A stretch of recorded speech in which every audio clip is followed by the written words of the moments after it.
This is the story about 5 sisters. The story is in the book of Numbers, and it's as the Israelites were preparing to go into the land of Canaan. Now, Zelophehad had 5 girls and no boys. They were Mahlah, Noah, which I think is a great name for a girl. I always think of Noah and the ark, but apparently it's a great girl's name as well. Hoglah, Milcah, and Tirzah.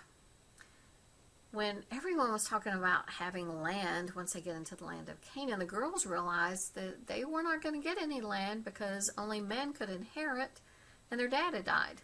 So they were not going to have anything. This is an agricultural society, so this was kind of a problem for them to have land to survive on. The girls didn't think this was fair, so they decided to do something about it. They go to the tabernacle.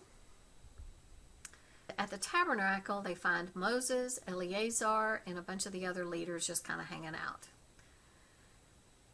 I think the neat thing about it is they go as a group. They supported each other. They didn't draw straws and just send one delegate and keep their fingers crossed, but they all went together. And I think that's something that as girls we're pretty good at. I mean, if one of us goes to the bathroom, we'll all rise up and support that girl and all go to the bathroom, which is probably why the lines are so long. All the girls go up to Moses.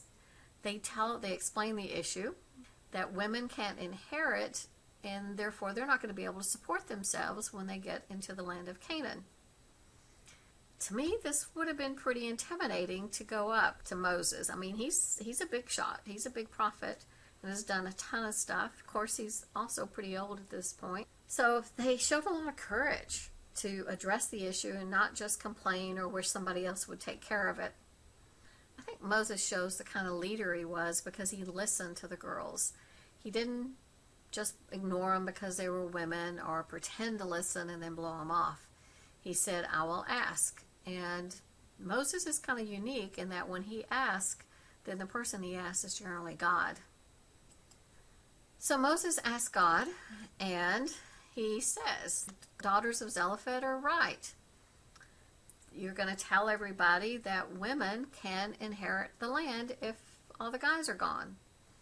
Women can be property owners. We're going to talk about this again when we talk about some of the stories in Ruth. So the girls were supported by God that yes, they can inherit some land when they get to the land of Canaan. But this isn't the end of the story for them. This was probably a radical idea that women should inherit the land or be landowners. And people were talking about the ramifications about when they would get to the land of Israel. They were concerned that if the women inherited the land and then married some guy from another tribe, that the land would go to another tribe and it would start minimizing the inheritance that each tribe got. So Moses checks with God again, and God says that the land will stay with the tribe, and therefore the girls need to marry within the tribe if they want to keep the land. The girls didn't rant about how unfair the amendment was or how it changed everything. They were obedient to God. God said that this is how it goes, so that's fine with them. That's still not the end of their story, because Moses dies, Joshua takes the land, and he's starting to allocate out the land, and the girls didn't have any. So the girls go to Joshua in Joshua 17 and say, hey, Moses promised that we could get some land. And Joshua said, yeah, that's fine. And so Joshua took care of it. I kind of think Joshua maybe had a lot on his plate and wasn't intentionally ignoring the girls. He addressed it as soon as they brought it up. The girls became landowners. These stories are in the Bible for a reason. And these sisters, I think, give us a really good example of how to confront others. I think first you have to have a valid reason. And if you have a valid reason, then do something about it. Don't just complain. The girls supported each other. I think you need to be brave. It's not easy to confront others. It's easier to do nothing. But a lot of times that leads to resentment or anger. That's not good for anybody. I think it's really hard to confront others and do it respectfully without making the other group or person mad or angry. And I think these girls give us a really good example of how to do it well.